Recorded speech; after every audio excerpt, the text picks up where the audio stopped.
High সবাই কেমন আছো? আশা করি সবাই ভালো আছে। হ্যাঁ জানি দুর্গাপুজো শেষ হয়ে লক্ষ্মী পুজো চলে গেছে, আর আমার এখন সময় হয়েছে দুর্গাপুজোর ব্লগ ছাড়ার। কী করব বলো, এখনই তোমাদের সাথে শেয়ার করছি।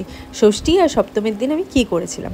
প্রথমে তো দেখতেই পেলে আমি নখে নেল পেন্ট লাগিয়েছি ঘুম থেকে উঠেই, কারণ নখগুলো একটু বড় করেছিলাম তাই জন্যই। আর তারপর শুধু আজকে ষষ্ঠী বলে আমরা সাজুগুজু করলে হবে, ঠাকুরকেও তো একটু সাজুগুজু করাতে হবে, তাই সকাল সকাল পুজো দিয়ে নিয়েছি সুন্দর করে ফুল দিয়ে সাজিয়ে গুছি।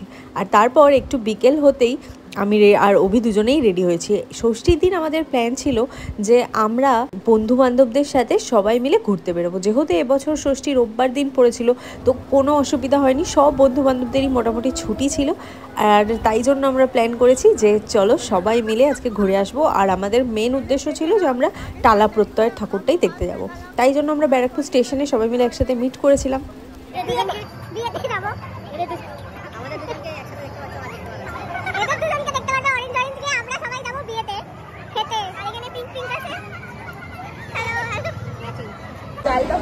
সেই ছোটবেলার মতো ট্রেনে করে ঠাকুর দেখতে যাচ্ছি সবাই মিলে। হ্যাঁ, আমরা সবাই মিলে দল বেঁধে একটা গোটা সিট দখল করে ট্রেনে করে যাচ্ছি টালা প্রত্যয় ঠাকুর দেখতে। আর একটা অটোর মধ্যে কোথায় কোথায় লোক আছে দেখো। এখন যাকে দেখতে পাচ্ছ টালা প্রত্যয় যেতে পারছি ওর জন্য, ওর থেকে পাস নিয়ে নিয়েছি, ও যেহেতু একদম কাছেই থাকে টালা প্রত্যয়। তো আর তারপর একটা অটোর মধ্যে 7 জনে মিলে চেপে টালা প্রত্যয় ঠাকুর দেখতে গেছি। বেশ মজা হচ্ছিল, কিন্তু এটা একটা আলাদাই মজা লাগছিল। দেখেছো কোয়েলিকে ও কোলে বসে পড়েছে। যাই হোক, আর এখন সবাই দাঁড়িয়ে পড়েছে। আমি একটুখানি ভিডিও ক্লিপ নেব বলে আমার ব্লগের জন্য, তাই সবাই দেখো আমার দিকে তাকিয়ে রয়েছে। আমি কি বলি, টালা প্রত্যয় ঢুকতেই আমার খুব ভাল লাগে। ওদের যেই এলাহি ব্যাপারটা, একটা থ্রিল মিউজিক চলবে, অ্যানাউন্সমেন্ট হবে, এত বড় বড় বিগ স্ক্রিন সারা রাস্তা জুড়ে, এই এলাহি ব্যাপারটা না দেখলে প্রত্যেকবার পুজোয় আমার মন ভরে না।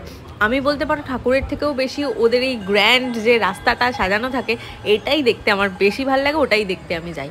কিন্তু ভেতরে দেখো ফোন আর ভিডিও হচ্ছে সবার ফোনে, এটা ছাড়া ঠাকুর বেশি ভালো করে তোমাদের দেখাতে পারছি না, কারণ আমি নিজেও ভালো করে দেখতে পারিনি। আর তারপর বেরিয়ে আর 2-1টা ঠাকুর দেখতে যাবো ভেবেছিলাম, কিন্তু শরীর আর দেয়নি, তাই একটা ওলা বুক করে হাঁপাতে হাঁপাতে বাড়ি এসেছি সবাই। সপ্তমী ঠাকুর দেখতে বেরোবো বলে রেডি হচ্ছে, আজকে একটু বিকেলই রেডি হচ্ছে। সপ্তমীর দিন সেরকম কোনোই প্ল্যান ছিল না, সারাদিন বাড়িতেই ছিলাম। টুকটাক জামা কাপড়গুলো ভালো করে সেলাই করেছিলাম যাতে পরের দিনগুলোই পরতে পারি। কিন্তু সন্ধ্যের পর প্ল্যান হলো যে আমি আর অভি দুজনে মিলে বেরোবো। একটু বিকেল থাকতে থাকতে সেজেগুজে বেরিয়েছিলাম।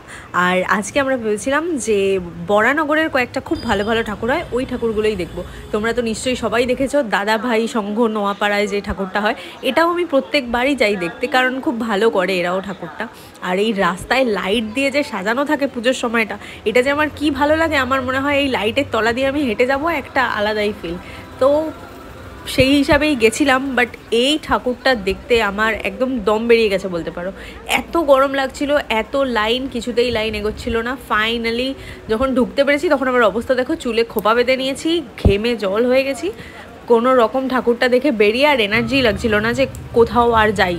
তো আরেকটা প্যান্ডেল দেখেছিলাম সামনেই, আর তারপর আগে চলে এসেছি আইসক্রিম খেতে, কারণ এই গরমে আর কিছুই ভালো লাগছিল না। মনে হচ্ছিল আগে একটা আইসক্রিম বা কোল্ড ড্রিঙ্কস খাই, তো সেই জন্যই আইসক্রিম কিনে নিয়েছি। আর এই আইসক্রিমটা 100 টাকা দাম নিয়েছে মেলায়, যেটা কিনা নর্মাল টাইমে হয়তো 20-30 টাকা মেবি নিত। যাই হোক, তারপর ওখান থেকে সোজা বাড়ি এসেছিলাম মার সাথে দেখা করবো বলে। দেখি মা প্লেট সাজিয়ে ফ্রাইড রাইস আর চিকেন করে রেখেছে, ওটাই খেয়ে দিয়ে আমার সপ্তমী শেষ হলো।